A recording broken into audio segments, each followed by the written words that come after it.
So, hello, welcome back to Being Black with Camille Smith, and today we are welcoming Tyla Christmas.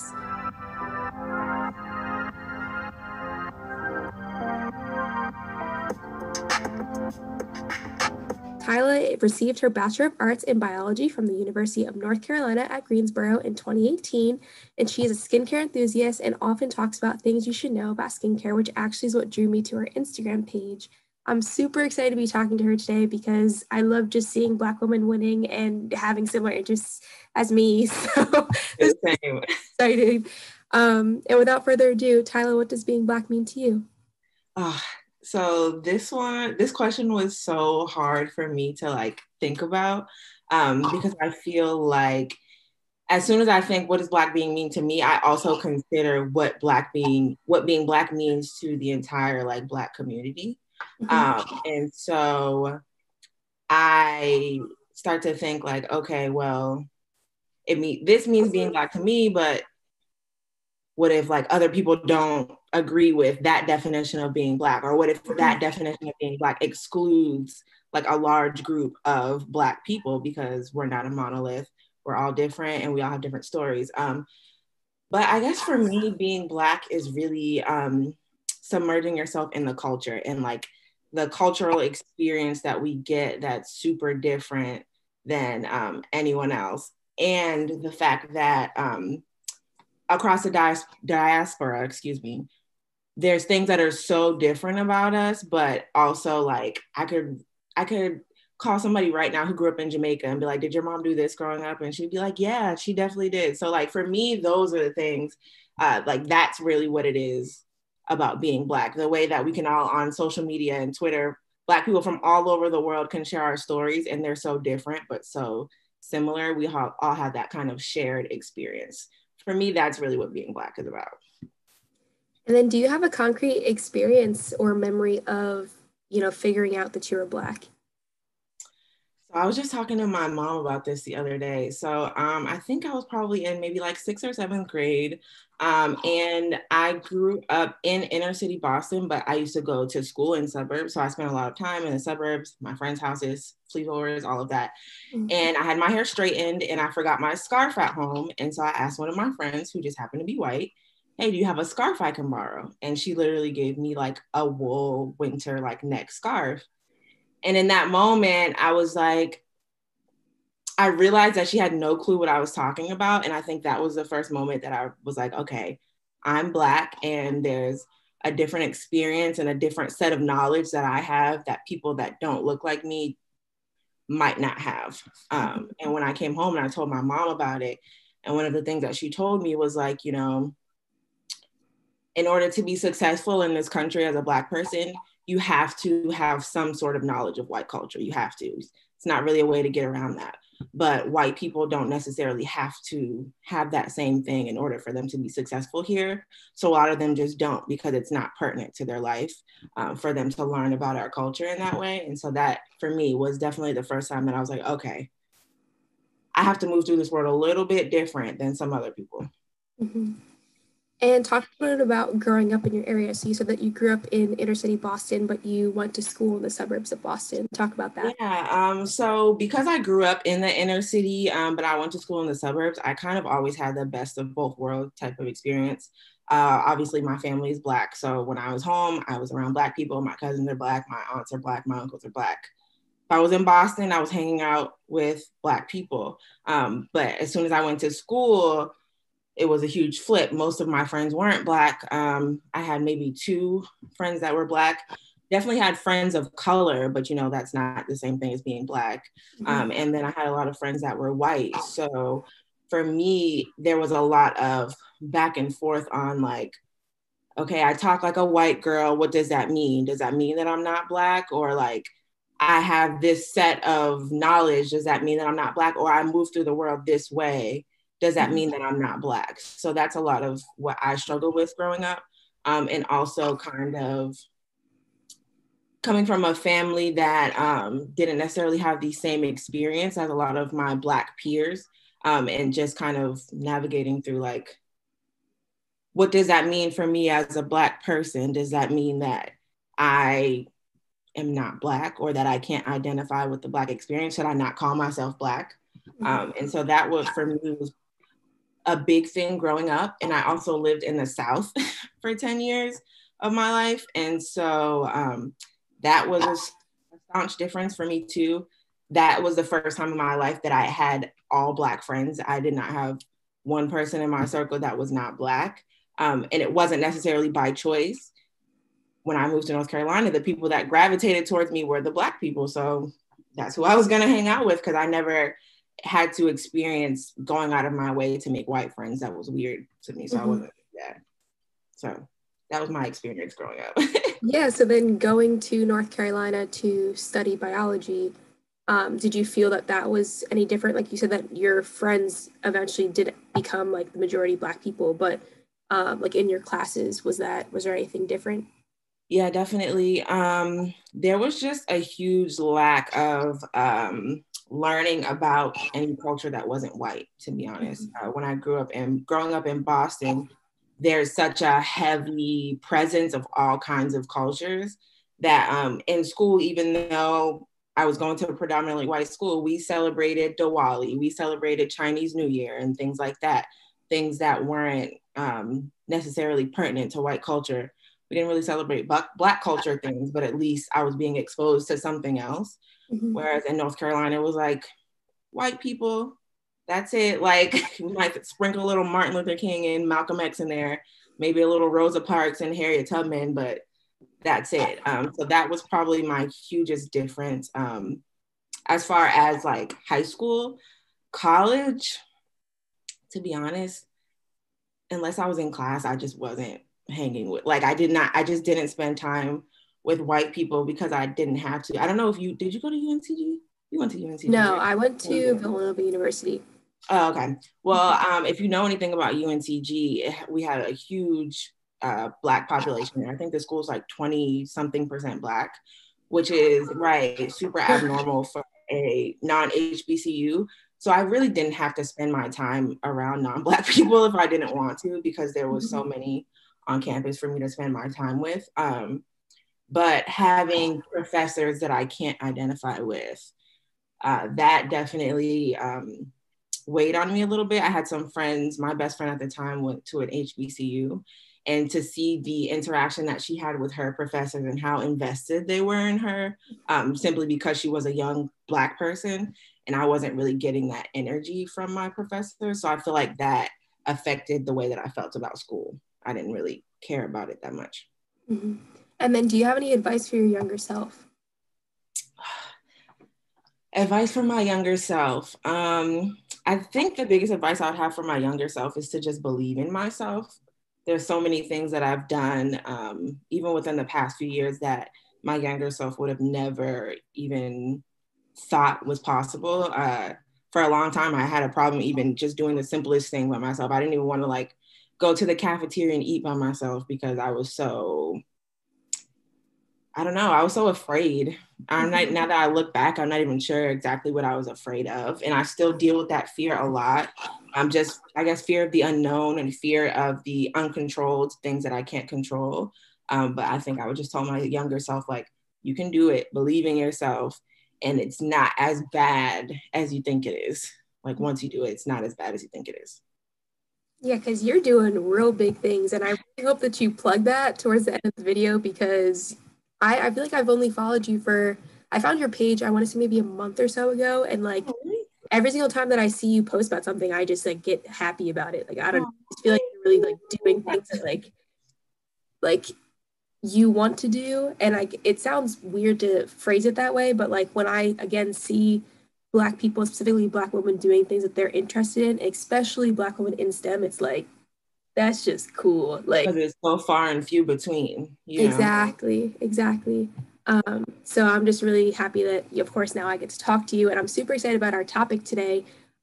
So again, Tyla is in STEM, but we're going to actually tie it to skincare. So today we're going to be talking about being Black and figuring out skincare. Okay. I think is really, really important because as background for you personally and for anyone that's watching, for anyone that follows me on Instagram, I talk about it a lot, but I have really, really bad eczema and very, very sensitive skin. So growing up, like I was always thinking about my skin just from that standpoint. And then on top of that, being the only Black person in a lot of white spaces, I was always thinking about my skin all the time. Mm-hmm. So I'm always like trying like new skincare products and like things like that. So again, to be able to talk to someone that is very knowledgeable about it would just Yeah, I love that too. Whenever I can make like a new skincare friend, because I'm the skincare friend like in my friend group. So Mhm. like I don't have anybody to be like, girl, have you heard about this ingredient or this Oh, product? Or like, so if you ever want to talk about skincare, reach out. Like I love yeah, talking about no, skincare with people. Like when I have skincare friend nerds, I love it. That's my favorite thing. that's me. So we're friends now, is what you're saying? We're friends now, sis. Reach out. I'll take your number after this. So first, why did you choose STEM in the first place? So let's go back to high school. So in high school, well, really always, I always kind of liked science, learning about how things work. But once I got to high school, my maybe junior year of high school, I had a biology teacher, Mr. Warren. I'll never forget him. He was kind of like a shorter white man, and but he made biology so fun.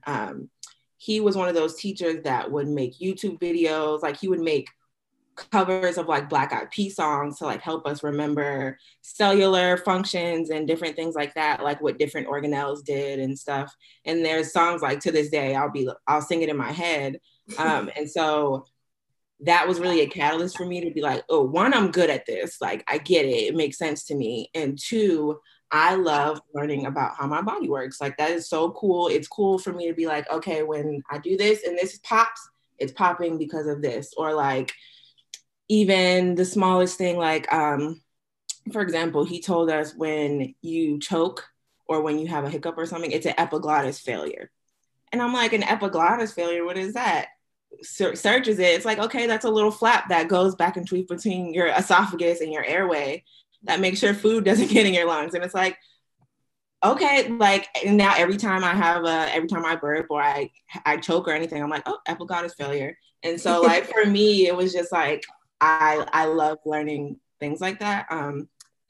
And so once I got to college, I was like, I'm gonna be a doctor. Yeah, like turn up, I'm gonna be a doctor, I'm gonna get this money. Like that was my thought. But I kind of quickly realized, like, oops, sis, you thought like that's not really what you want. Like you thought that's what you wanted because I love biology, and I do, but I don't really like learning it in kind of a more traditional setting, like a traditional academic setting. Academia is not really for me. Some people just love being in academia, and kudos to them, but I'm not one of those people. I'd rather do a more social thing. And so that's kind of what brought me to skincare, I guess. So, do you feel that your journey within STEM has been affected at all by being Black? Um, yes, I feel like as a STEM major, you're constantly learning about white people and white inventions and white this and white that. And it doesn't necessarily give you that feeling when your people have contributed to something, like that feeling that you get when you know your people have contributed to something and, you want to mimic that. And I have these examples that I can follow. You don't learn those, like you barely even learn about women, white women included. And so I feel like that definitely can have an effect on Black people in STEM in general, just not seeing yourself represented. And so not necessarily knowing like, okay, I can do this. Not seeing yourself represented in the people that you're learning about, not seeing yourself represented in administration or in your professors. So it's like, is anybody rooting for me? Can I really do this? Like, do I have any examples? And then most of us come from families where we're setting the example for everyone else that's coming behind us, like, I mean, my dad went to college, but my mom didn't do like traditional school. She's a cosmetologist. And so, and my dad is like older. And so he didn't do school the same way that I'm doing school.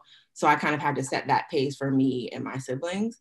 Whereas I know a lot of my white counterparts didn't have to do that. They had siblings that went before them, their parents went before them, their parents are still part of, like alum programs and things like that at schools that they're going to. So it's just a different experience. Mm-hmm. Yeah, I always talk about representation. I feel like literally in every social media stream that I have. Yeah. But people really don't realize how important representation is. I was an engineer at Villanova, and I didn't have a single Black professor for the entirety of my experience there. And that was including all like the liberal arts requirements, because Villanova is a liberal arts college, but like liberal arts requirements that I had. And on top of that, I had 2 women over the course of 4 years, which just is crazy. Like, it doesn't make sense. And I understand that STEM fields are normally male dominated and they're normally white men, but for some reason it still, irritates me that like we it doesn't have to be that way. Like there's so many Black women out here that, or just women in general, not even necessarily just Black women, but Black men, women, and just women in general that could be out here giving more representation. And the more representation that there is, the more people that look different will start to gravitate towards these jobs, No, I completely agree. So you decided that you didn't want to be a doctor and you gravitated towards skincare. So talk about how you've kind of tied or found this intersection between STEM and skincare. Yeah, so it's my senior year in college, and I am supposed to be graduating, but I'm not graduating, and I'm stressed out, and I'm like, I know that I don't want to go to med school, so why am I trying to do all these pre-med requisites? Like, why am I doing this to myself? And so I was like, well, you're too far now to change a major. That's not going to happen, because what I'm not going to do is stay here for another 2, 3, 4 years. And so how can you take the degree that you just paid all this money for and that you're actually pretty good at? How can you take that and apply it to the things that you like? Because at the time I was already, I was super into makeup at the time. And I was already kind of starting to like, do makeup videos and videos of me doing my hair and things like that at the time. So I was like, well, how can I marry these 2 things together? And then one day it just kind of hit me like, girl, this is science. Like, what do you mean? How can you, to formulate this foundation, there had to be a scientist that did that. To formulate this cleanser, there had to be a scientist that did that. And so I was like, that's my route. Like, that's it right there. Nothing else made sense at that point. This is my route, and this is the way that I'm going to be able to marry my passions and my degree. Like, that's something that I was very like, okay, well, how can I, because what I didn't want to do was to be stuck in a job that I hated for the rest of my life. And I feel like our generation can kind of identify with that. We're just not really with the stick with it because it pays good and be miserable until the day that you die. Like, we're not really with that. And I knew that was not what I wanted. And so I was like, well, let's try this out. Let's see how I can, do this. Yeah, and I think too, that was a very interesting realization that I had my either end of junior year, second semester, or senior year. Because even with engineering, like they don't, so I was a chemical engineer or am a chemical engineer. They didn't tell you what they did. And they don't really give you like creative, like, it's like if you're a bio major, you are either a biologist, you work in nature, or you work in a lab, or you're a doctor, period. Like, yeah, that's it, nothing else. Interesting, like more unique things that you can do. Yeah, so like it was very much like, oh, chemical engineers do oil and petroleum. And I was like, you're not me. You're not gonna catch me in one of those factories. No, that's not me. They were like, oh, okay, like they do like biopharm and pharma, which is what I'm in now. And I'm really interested in cell culture, which is what I do. But there was like a period of time that I was like, one of my favorite professors, I was like, Dr. Elmer, like, what else could I do with a chemical engineering degree? He was like, oh, like, do you like beer? And I was like, yeah. And he's like, you could be a fermenter. Like, do you like wine? You could be a fermenter. You could work in makeup. And I was like, work in makeup. And then he was like, yeah, formulating. Like, what do you mean? But like that. As if like I just knew like all those things. And I'm like, there wasn't a class that y'all like told us all the things that we could do. So now that you've kind of got into like skincare, like what exactly are you doing as it relates to skincare now? So right now I make skincare regimens for people. So I always give my disclaimer, I'm not a licensed esthetician yet. That's on the list of things to do, but I'm not a licensed esthetician yet. But I do feel like I have something to bring to the table as far as me being able to understand how ingredients are working with your skin on a cellular level, understanding bioabsorption and things like that, understanding that your skin doesn't have enzymes and a digestive system to break down food that you put on it. So like what are the compounds that are making this food beneficial for your skin? And then like what skincare products have that compound in it? Because that's what's beneficial, not the fact that it's food or that it's natural. You know what I mean? And a lot of people don't necessarily understand that. And so for me, as somebody who struggled with acne for a long time, once I found the key, I was like, oh, everybody needs this. Like, I just wanted to pass that on to everyone. So that's why I started to create content that really breaks down the anatomy of your skin and like what's happening when you do this, what happens when you put hyaluronic acid on your skin. Why should you apply water-based products first versus oil-based products, things like that, that people that don't necessarily have the science background might not understand. And so I just sit with them and explain to them different things. And I talk with them about their skin. And I'm like, okay, well, you have this, this, and this. We need some salicylic acid. We need some glycerin. We need some this, because I know these are the things that are scientifically proven to work on the issues that you have. And so that's what I've been doing for the most part. And then just creating content around skincare and helping people create at-home regimens, because estheticians are awesome, but skincare is like 90% at home and like 10% in someone's chair. If you're not doing the at-home work, you're not going to see the results that you want. And I also think that it's important to make skincare accessible to people.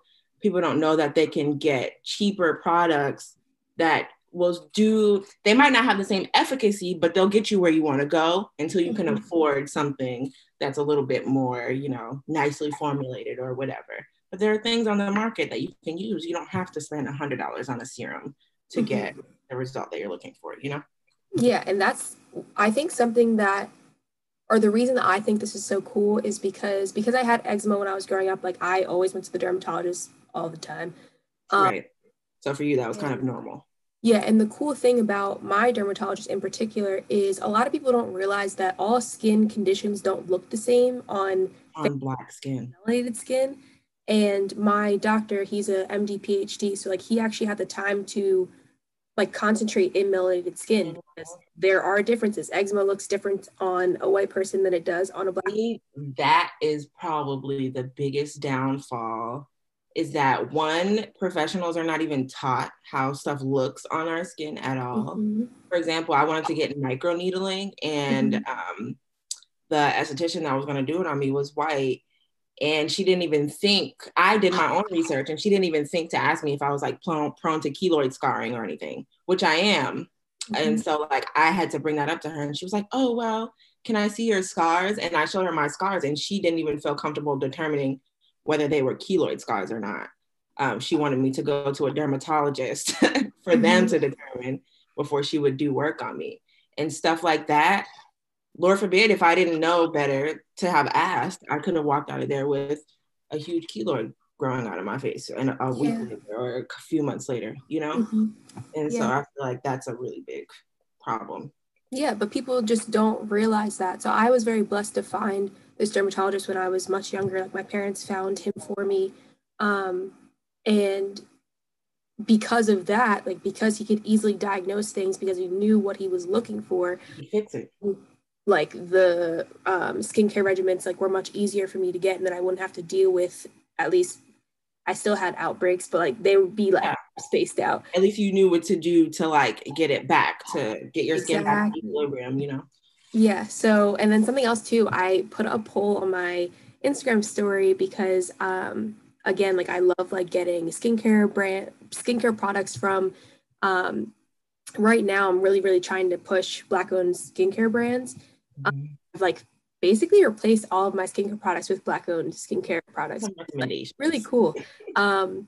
But I was like, oh, like, do you guys actually look at like the active ingredients in your skincare products? And the majority of these people said no. And I I was have no so, idea. how do you know? How do you You know? want to know what people do? I had this conversation with someone the other day. They just go by the words on the front of the, and I'm like, that's just marketing, and it's not controlled at all. And people don't. We almost have too much trust in the system. People don't know that. I was trying to help somebody pick a toner, and literally right on the front of the bottle it said alcohol free because her skin was dry. So I was trying to get her something water based. We don't need alcohol, none of that. Anyways, so I was like, she was like, "Is this good?" And I was like, "I won't be able to tell you unless you show me the back of the the ingredients." And literally, like the second ingredient was like ethyl alcohol, and I was like, "Yeah, no." And she was like, "Oh my God." And I told her, I was like, "This is why it's important for you. Like formulation is super important. Don't get me wrong. Like there can be ingredients that are kind of like, but in a good formula, they're awesome, right? And they add efficacy to the formula. Um, but you also do want to read the ingredients. One, to see if there's anything that you're allergic to. Like for example, I'm allergic to niacinamide, so I avoid it all the time. But two, to see if what's on the front of the bottle is even telling you something accurate. Because I was like, that's just marketing. You got to read the back too. You got to do both.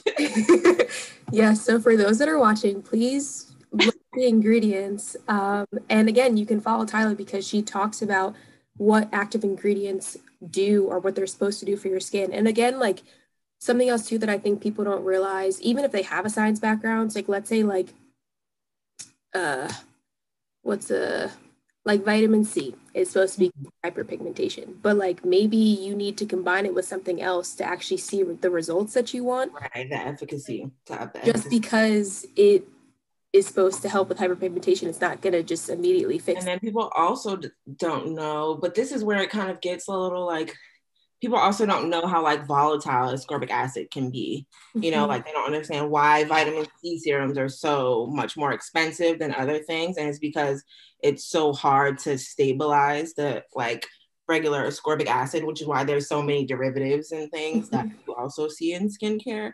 So like you just have to be kind of aware of these things, or at least seek advice from someone who's aware, because I do understand like this is can be really overwhelming and kind of like overbearing for some people who aren't into the science of it like we are, you know.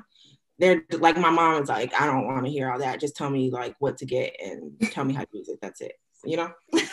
Which again, that does make sense. Sometimes, you know, it's good to just want to like try new things. But again, if you have sensitive skin or dry skin, or even if you have oily or combination skin, like actually like investing your time in understanding and researching the things, I think will be much more beneficial than just picking something up from the store, personally. I agree. And that's why I really like brands like Paula's Choice that kind of do all of that for you. Like they have so much educational information on their website about like the process of them making their products and kind of like how the products work on your skin. And they do like a lot of clinical research on their products, which I really like. So if you're kind of into reading about products, that's kind of a good skincare brand for you to look into because they have a lot of educational information on their website. Okay, cool. Noted. And then what is your like, if you are willing to share, like your skincare regimen, because your skin is like glowing. So that is listening, like you need to go over to the YouTube videos so you can, because like you are So glowing many people are like, you need to do YouTube videos. Oh my gosh, making for YouTube real. videos is so stressful to me. But it's because I'm such a perfectionist. I'm a big Virgo energy. I'm such a perfectionist and like a visual perfectionist. And I know the kind of YouTube videos that I gravitate towards. So if it doesn't look like that, I'm like, I'm not posting it. Like that's how I am. I don't even want to post it. But I do need to do better. That's one of the things that I would tell myself as a younger person too. Like just do it. Sometimes you gotta just do it. And then you progress and the quality of it gets better as you continue to do it, you know? Exactly. But as far as my skincare regimen goes, so my biggest advice for skincare regimens is consistency. I love trying new products. Love it. But when I first started Tyla RX and started posting skincare content, I was like, yes, my followers need to know about all the products. I'm going to try everything for them today. And my skin was like, probably not. It went from looking so good to like so bad within like the matter of like a month. And I was like, so I kind of rewinded and I was like, okay, well, I'm just gonna stick with the base routine and you guys are just gonna, I'll give you guys the education, but I'm sorry, you might not get all the reviews from me. My skin's not here for it. And what I'm not gonna do is mess up my skin to fix y'all's anyways. But so I pretty much, I mean, I change what I'm using from day to day. But the thing that I focus on is water content. I'm always focusing on like, how can I add more water content into my skin? Because dehydrated skin is probably, I want to say like 80% of people's problems. Most people are just dehydrating their skin. And that can cause a bunch of other issues that I won't necessarily get into right now. So that's probably my biggest piece of advice.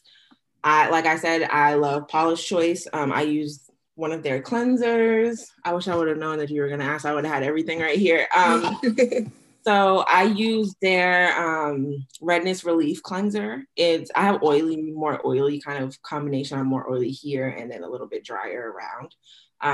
But even though I'm oily, I tend to gravitate to products that are for dry skin just because they tend to be a lot more hydrating, less drying, and a lot less irritating. So I have their Redness Relief Cleanser that I use. I use that morning and night. It's like a really light gel. It's almost like a gel cream. It barely foams. And those are the kind of cleansers that I'm kind of gravitating to now, especially now that I live in Boston instead of North Carolina. It's a lot colder and drier here. And then I use toner every day. I don't spend a lot of money on my toners. I don't know if you've heard of Heritage Store, their Rosewater toner. I haven't. You can get it from like Target. They sell it at like Ulta also, excuse me. And so I think it's maybe like 11 or 12 bucks. Not super expensive. So I apply that after cleanser on damp skin. And then I go in, I just use like the ordinary, their marine hyaluronic acid serum. And then I follow it with Paula's Choice has a redness relief serum that I also use. This is literally just all hydration on top of hydration. I don't use that many active ingredients on a daily basis just because I feel like it irritates my skin. And then I just follow with like a basic moisturizer and sunscreen in the morning. Let's take a side note because people not using their sunscreen and it shows. And it's not cute. This guy's so mad. It's not cute. Like, it's not cute. I have one friend and I'm going to call her out. I'm not going to say her name, exactly who it is. And I'm like, yo, like, you need to wear sunscreen. She goes, why do I need that? And I'm like, just because you're Black does not mean. Let me tell y'all something.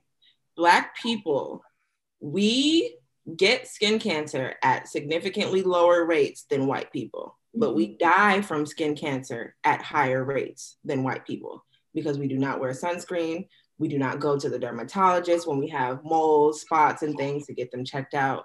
And we have to, that's one of the things that I'm always harping on, like wear sunscreen, check your body, make sure that you're okay. Because there's so much of like a lack of knowledge. Like a lot of Black people don't even think that Black people can get skin cancer. Which is cool. And like melanoma does not discriminate like, at all. Like, Black don't crack is like cute and like kind of, but like still wear sunscreen every day. Right, yeah.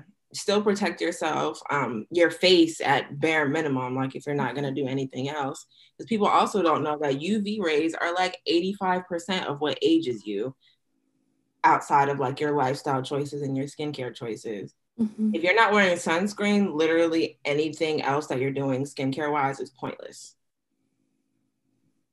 You hear that? A bit. Like you hear that? Anything else you're doing is pointless.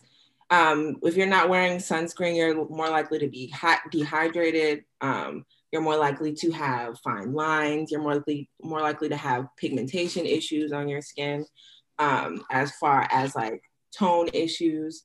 And so, I mean, outside of just being more prone to having skin cancer. So there's tons of, I feel like for the longest, people didn't want to wear sunscreen because it gave you that ugly white, the white cast thing. But there's tons of sunscreens. If you need recommendations, you can hit me up on Instagram. I also have some recommendations in my highlights already as far as sunscreen goes. And they're all Black girl friendly. I don't recommend anything that's not Black girl friendly. ever. See, another reason why I follow her. You see that? Thanks. Please, wear sunscreen. It's not cute that you don't.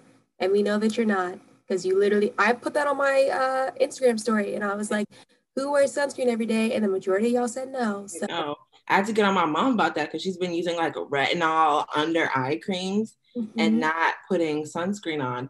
If all you do is put on is cleanse your face and put on moisturizer and you don't wear sunscreen, okay. It's not my preference and I don't recommend it, but okay. But if you're out here using alpha hydroxy acids, beta hydroxy acids, retinols, vitamin C, all of those things make your skin photosensitive, aka more sensitive to light. You're more likely to be sunburned, and your DNA is more likely to be damaged by UV rays when you're using these products. So you need to protect yourself with sunscreen. Anything less than SPF 30 is not enough. Anything more than SPF like 50, 55 is a marketing scam. see, we're just dropping gems because Jen is so irritated. Again, I'm calling out my friend. I've been so irritated with her. And this, like, please, if you gain nothing from this video, please. The thing that kills me though is like people that want to complain about having like persistent skin issues, but then don't want to take any advice that I have. I'm like, why you even ask me if you wasn't going to do anything about it? I'm like, okay, that's fine. Oh, your skin looks so, how do you? I told you how I do this. I've been telling you. I've been telling you. But anywho, please wear sunscreen. Tyla, is there anything else that you want to add to our conversation or you want the audience to know? Please feel free to plug your Instagram. I'm going to be putting it in the description box, but still. So you guys can find me on Instagram and Twitter at Tyla, TYLA_INAANI. I also have a link in my bio on Instagram where you can sign up for a skincare regimen consultation if you would like. I do not perform facials. The goal is to help you get an at-home skincare regimen, something that will get you as far as you can go. My recommendation is always like, go as far as you can go with topical products. And then, okay, I've been using these topical products for a year now, and this pigmentation that's left on my face is just a little bit difficult to get away. It's probably dermal, like deeper into your the dermis layer of the skin. Cool, I'm gonna go find an esthetician and get some services done that will speed up the process. But why not get as much as you can done at home through regular topical things over the counter first? There are disclaimer, I'm always going to tell you, like, if I don't feel like I can help you clear up your skin, I'm going to let you know. And I will also refund you your money, because what we're not here to do is scam people out of their money. We're here to help people get their skin better, because I know how it feels to not feel confident with your skin and be looking down and walking around outside, like not feeling like good about yourself, or not wanting to leave the house without makeup on or anything. And I just think that everybody deserves to feel good about their skin when they leave the house. I will be putting all of her information in the description box. Again, Tyla, thank you so much for talking with me. I think skincare is just so important because, like you said, like it really can affect people's confidence, and we want everybody to feel comfortable, you know, walking through the world and doing what they. Absolutely. If you Google like acne, one of the side effects is like psychological side effects. Like that's literally one of the side effects of it. And so I think it's super important. For me, it was part of mental health, getting my mental health together to get my skin together. And that's something, if you follow me, I mean, I'm sure you've seen me talk about mental health. That's something I talk about on my social media a lot too. And I feel like a lot of the beauty trends that we do are kind of a result of poor mental health. And we're trying to make ourselves look better because we think that will make everything that's going on in the inside go away. And I'm here to tell you that's not really how that works. Did that, and I was quite surprised when I got to a place where I felt good about my inside. I mean, my outside, but I still didn't feel good about my inside. So I think it's important to work on both at the same time. And with that, thank you so much for tuning into this episode of Being Black. Again, Tyla, thank you so much for talking with me. And tune in next time for another Being Black video. Thank you for having me.